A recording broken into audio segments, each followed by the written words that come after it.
kami ya, dari teman-teman seangkatan itu kita sudah bersepakat, kita menganggapnya sebagai guyonan saja.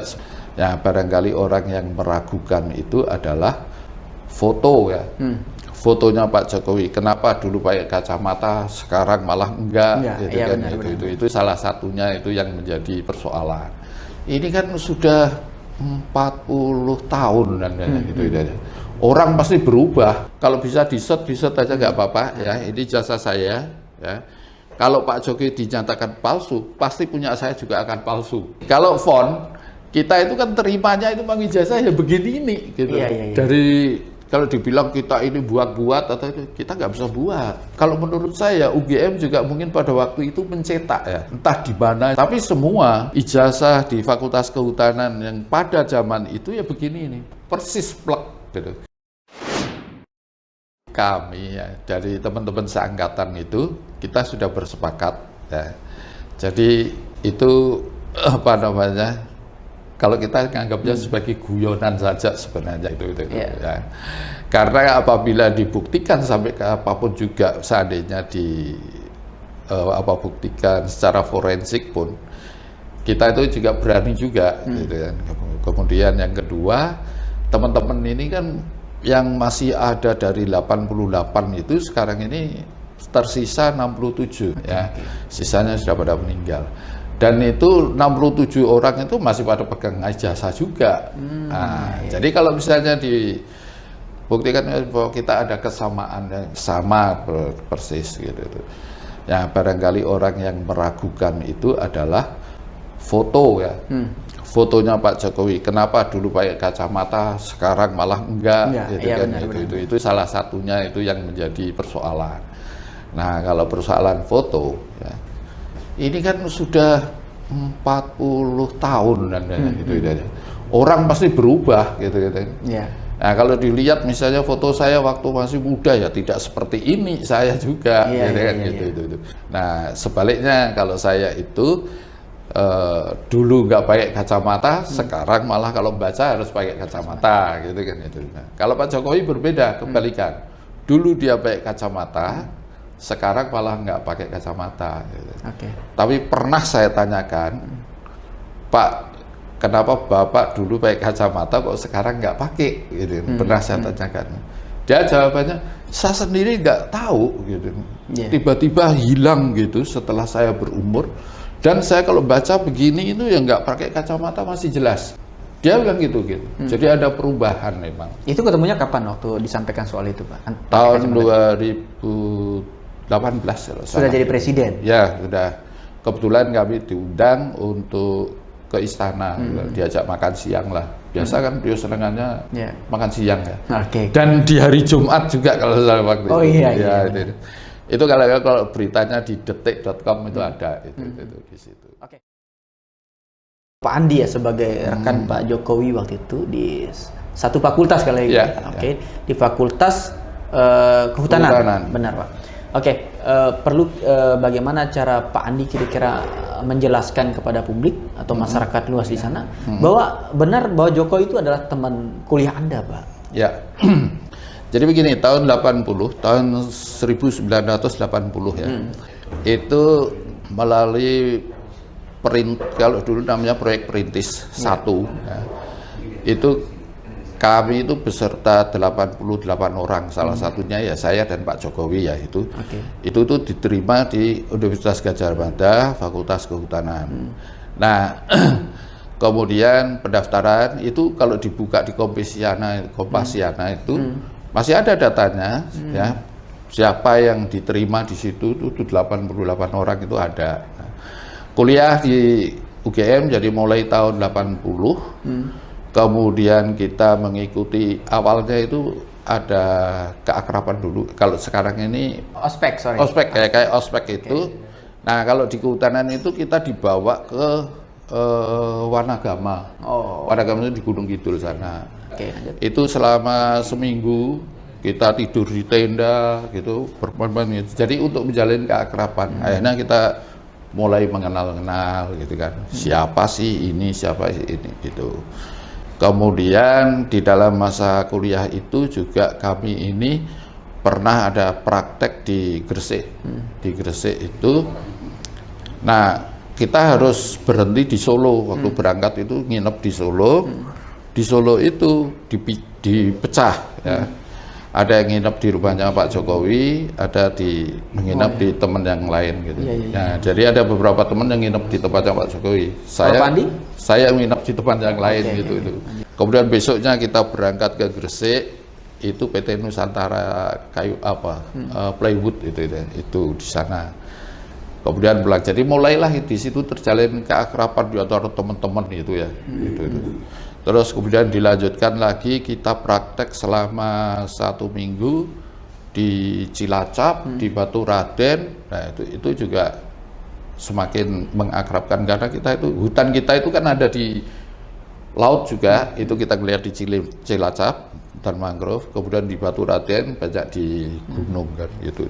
Nah setelah itu ya kita sudah menjadi saling mengenal gitu kan gitu. Nah kemudian kita mulai kuliah bareng sama Pak Jokowi. Bedanya saya dengan Pak Jokowi itu, kalau di masa kuliah itu ya, jadi kita itu dulu itu tidak ada, di kehutanan itu tidak ada jurusan. Dulu itu, di zaman saya itu tidak ada jurusan. Ya. Hanya sebelumnya itu ada jurusan. Sebelumnya itu ada jurusan, kemudian di masa saya tidak ada jurusan. Ya. Nah, kita akan mengaku jurusan apa, itu tergantung dari pilihan kita. Jadi nanti kita itu menjurus, saya lebih seneng, kalau saya awalnya ke silvikultur. Silvikultur itu kayak budidaya hutan gitu. Kalau Pak Jokowi kan senangnya di teknologi kayu. Nah, itu kita akan memilih pelajaran-pelajaran, mata kuliah itu ya, itu yang memang kalau saya mengarah yang ke silvikultur. Jadi misalnya ada kegiatan perbenihan, ada membuat persemaian, ada kegiatan penanaman, itu silvikultur, karena itu budidaya hutannya. Kalau Pak Jokowi kan pada penataan, pemanfaatan kayu ya. Jadi dia akan mengukur ini kekuatannya, terus disuplainya kemana, berapa kebutuhannya, ya kayak begitulah itu Pak Jokowi. Oke, saya ingat Bapak, sekarang kita kembali ke objeknya Pak, ijazah. Oke, dari yang beredar kan tentu Pak Anies sekarang udah tahu nih, seperti apa yang sering beredar di TV, di media-media itu. Ini berarti sekali lagi kalau mau membandingkan ijazahnya ini dengan Pak Jokowi sama Pak? Sama, kalau menurut saya sama persis ya. Kalau bisa di-shot aja nggak apa-apa ya. Ini ijazah saya ya. Kalau Pak Jokowi dinyatakan palsu, pasti punya saya juga akan palsu. Oh gitu Pak? Iya pasti Pak, karena sama sebenarnya. Jadi nomornya di sini, memang nomornya di kehutanannya ada begini, kemudian di sini juga ada nomornya. Nah gitu ya. Dan kemudian tahun 85 itu memang di ijazahnya itu pakai materi. Setelah tahun 85, yang jadi teman-teman yang pada lulusan tahun 86 ya, itu nggak ada pakai materinya. Oh, termasuk Andi? Ya, saya karena masuk yang awal itu pakai materi. Pakai materi. Ya, setelah 86 itu nggak ada. Kemudian masalah jurusan ini tadi Mas.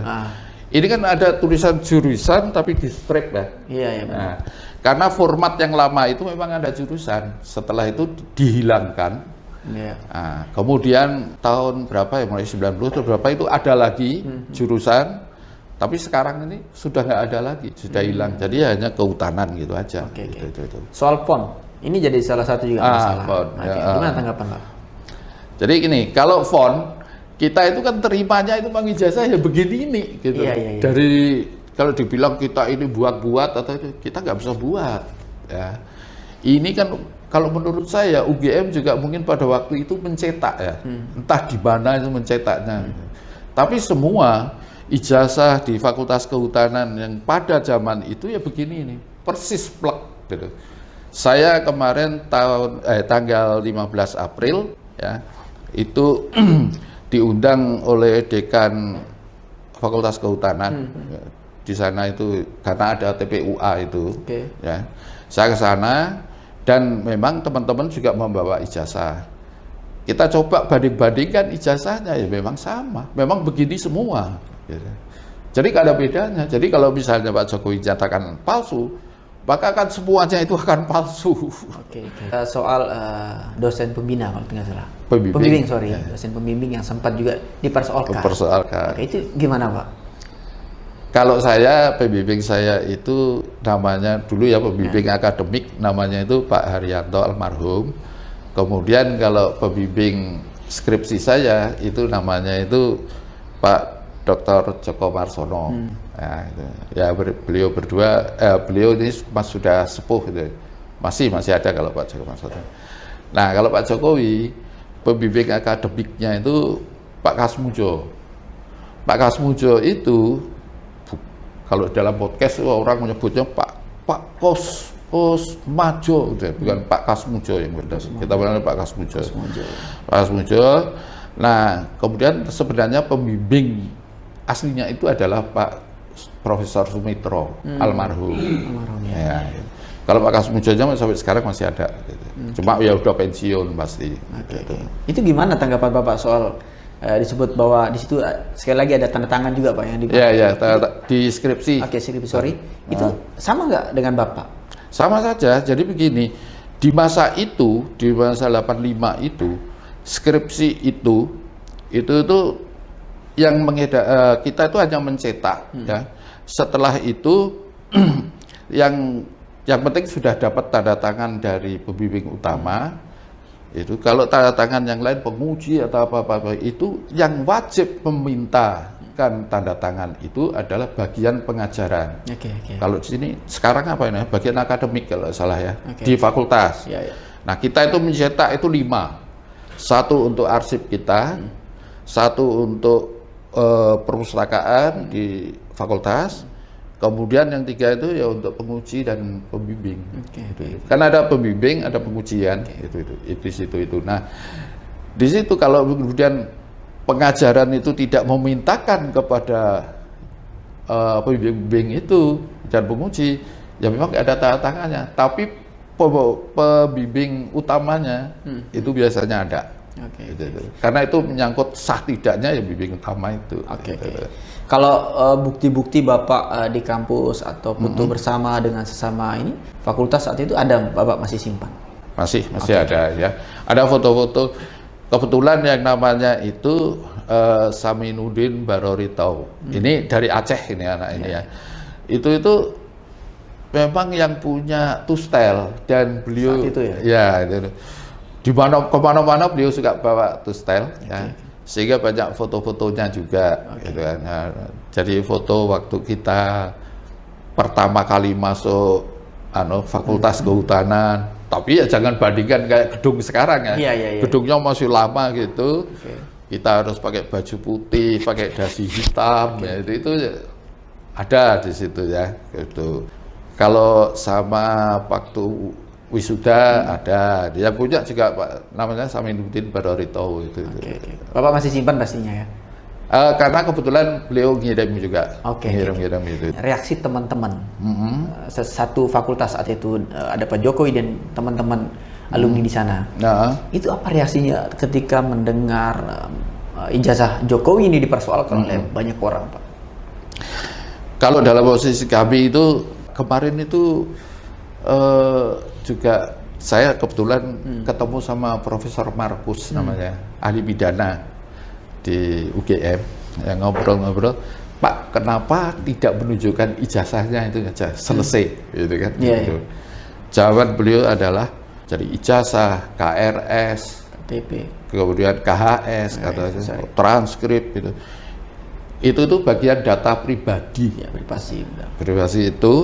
Jadi kalau mau dibuka itu ya tergantung pribadinya mengizinkan atau tidak. Kalau nggak diizinkan ya memang nggak boleh. Itu kan. Ya terus bagaimana? Apa kita mau memaksa oleh Pak Jokowi buka gitu? Nggak bisa. UGM pun nggak akan berani membuka karena itu privasi itu. Tanpa izinnya Pak Jokowi juga nggak dibolehkan. Itu. Ini kemarin karena saya juga ketemu sama Profesor Wening, Wakil Rektor 1 UGM. Beliau juga memberi keterangan seperti itu. Tapi kalau dibilang adakah data itu ada, pasti ada, dan waktu dinyatakan kalau gitu kita gugat sampai ke pengadilan, ya. UGM juga menyatakan siap, silahkan mau digugat di mana saja, mau nasional maupun internasional. Tapi kalau misalnya kita nunjukkan buktinya, nggak bisa karena itu privasi kan. Benar. Sepakat kalau itu. Oke, yang pengen saya tahu juga Pak Andi, setelah ada isu ini atau berita tentang ijazahnya Pak Jokowi yang diungkit-ungkit ini, apakah Pak Andi pernah dipanggil oleh UGM untuk mendiskusikan soal ini, atau karena ini kan udah sekian puluh tahun Pak, ijazah yang lama, dokumen lama yang harus kita coba, gimana Pak? Jadi ini kan meledak yang di 1 April itu gara-gara tulisannya Dian Sadi itu ya. Kemudian tanggal 15 April itu ada judul Geruduk UGM gitu kan, gitu. Salah satunya ke Fakultas Kehutanan gitu. Nah, itu saya mendapat undangan dari dekan Fakultanan di ini UGM gitu, untuk ikut hadir. Kemudian saya hadir di sana. Dan pada saat saya salaman sama Dr. Tiva langsung mengenali saya, Pak Andi Pramaria. Ini ngerti deh. Dikenal. Nah, jadi saya pikir, kemudian saya tanya kenapa kok bisa tahu? Ya karena fotonya Bapak yang beredar dengan foto wisudanya itu nggak berbeda. Terus jadi itu kan memang saya juga ikut hadir di sana. Ya. Kemudian cuma kami itu kan menjadi saksi ya. Jadi kalau diminta ya kita tunjukkan, enggak ya enggak. Nah, jadi yang disampaikan itu hanya wakil rektor yang memberi keterangan, kemudian dekan Fakultas Kehutanan, siapa lagi ya, kemudian ada yang dari Fakultas Hukum itu namanya kalau saya Pak Sandi itu diundang, ada teman berapa 10 orangan lah itu. Oke. Berarti beberapa alumni juga hadir Pak selain Bapak Pandi? Ada alumni? Ada. Hadir ya? Hadir. Oke, teman-teman di satu fakultas dulu Pak. Ya. Kira-kira apa sih yang menyebabkan kembali diungkit soal ijazahnya Pak Jokowi? Sepengetahuan saya itu mendekati Pilpres untuk periode kedua, itu diungkit juga sebenarnya. Nah, kira-kira apa sih kepentingan orang-orang ini yang kembali mengungkit soal ini, Pak, menurut Anda? Kalau pada saat 2019 waktu mau Pilpres ya, yang kedua itu, yang diungkit itu kan ijazah SMA. Iya, ijazah SMA. Di ijazah SMA itu begini, Pak Jokowi itu sekolahnya itu masuk awal itu SMPP. SMPP, kalau di sini itu SMA 3. Oh ya. SMA 3 itu dulu katanya juga SMPP. Ya.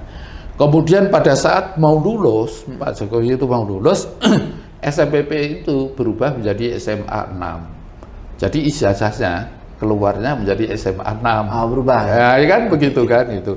Nah itu yang dipersoalkan.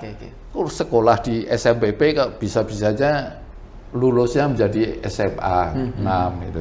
Jadi itu kan dipersoalkan. Nah, kemudian dibilang juga Pak Jokowi ini bodoh, SMA-nya masuk sekolah SMA sampai 4 tahun gitu kan. Ada yang begitu itu juga. Di masa kami sekolah di SMA itu orang wajarnya 3 tahun, kemudian di zaman saya itu ada perpanjangan 1 semester. Itu konsepnya Pak siapa ya, Daud Yusuf atau gimana itu, karena kita mau mengubah semester. Kalau dulu kita lulus Januari, kita sekarang lulusnya Juni, sehingga tulis bahwa SMA itu kita itu 3,5 tahun.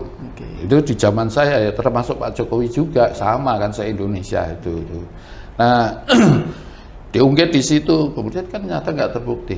Selesai juga. Ya, selesai juga di SMA 1 itu. Nah barangkali ada ketidakpuasan.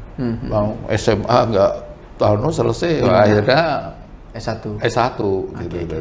Coba yang saya masih heran itu ya,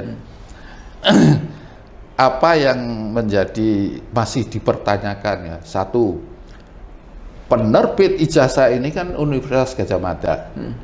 Universitas Gadjah Mada sudah memberikan klarifikasi. Dulu Bu Profesor Ova sudah rektor yang berkata. Kemudian yang kemarin itu wareknya, wakil rektornya juga sudah.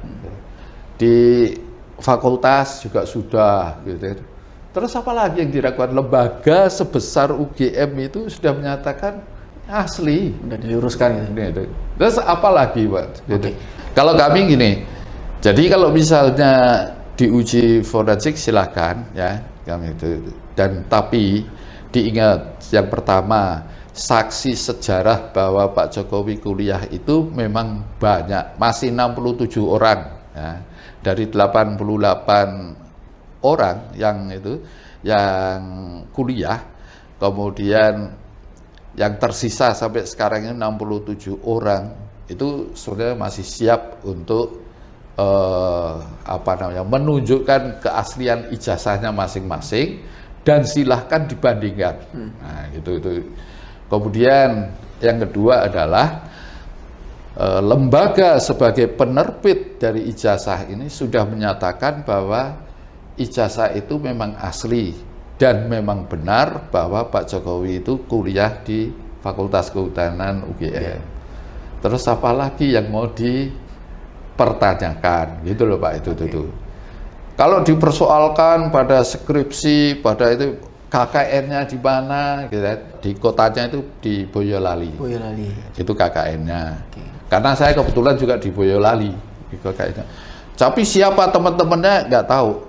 Karena KKN itu tidak hanya satu fakultas kan, nyampur atau fakultas pedang gitu. Jadi saya nggak ngerti teman-temannya dia. Gitu. Saya adalah salah satu saksi dari 67 teman-teman yang sampai sekarang ini masih ada. Nah, memang penyelesaian secara hukum barangkali kami juga siap ya untuk menjadi saksinya gitu. Karena begini Mas, jadi beberapa teman itu pada waktu ada laporan ke Polda Metro, nah, waktu tanggal 15 kita datang itu ada penyidik juga yang datang di tempat kami dan kami itu juga dimintain keterangan semua teman-teman itu. Nah setelah itu kemudian Pak Jokowi ganti melapor kan, sekarang ini teman-teman saya itu yang dekat-dekat di sana dan terutama yang saya sebut tadi Saminuddin Barerito itu yang punya dokumen fotonya itu masih satu album dia itu punya. Oh iya. Itu juga sekarang ini hari Senin nanti dia juga akan diperiksa. Itu. Tapi dia mintanya kalau diperiksa saya mau, tapi kalau diperiksanya di Jakarta saya nggak mau. Mau diperiksa polisi juga. Tapi dia mintanya di Jogja. Karena kami ini kan sudah berusia ya. Usia ya, dia sudah nggak berani pergi jauh-jauh. Perjalanan lumayan. Iya Pak. Sini kalau dia dari Jogja ke Jakarta itu mungkin dia akan menggunakan kereta kan. Benar. Nah kereta atau bis itu kan lumayan. Ya berat lah buat kita. Nah, kalau mau naik pesawat berat juga di ongkos.